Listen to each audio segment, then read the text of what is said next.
Pero habang lumalalim ang aming relasyon, mas lalo kong nararamdaman ang bigat ng kanyang presensya. Parang may gustong sumabog, isang lihim na pilit niyang tinatago.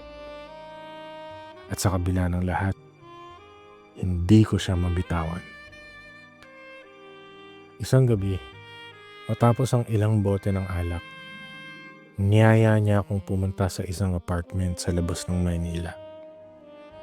May ipapakita ko sa'yo. Sabi niya. At walang tanong-tanong, sumama ako. Siguro lasing na ako o sobra lang ang pagkahumaling ko sa kanya para magtanong pa.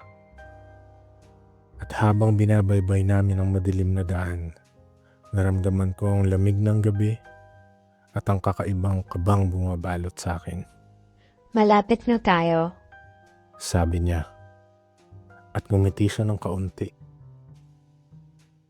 Pero ang ngiting yon, hindi nakakakalma. Parang may pagbabanta sa likod.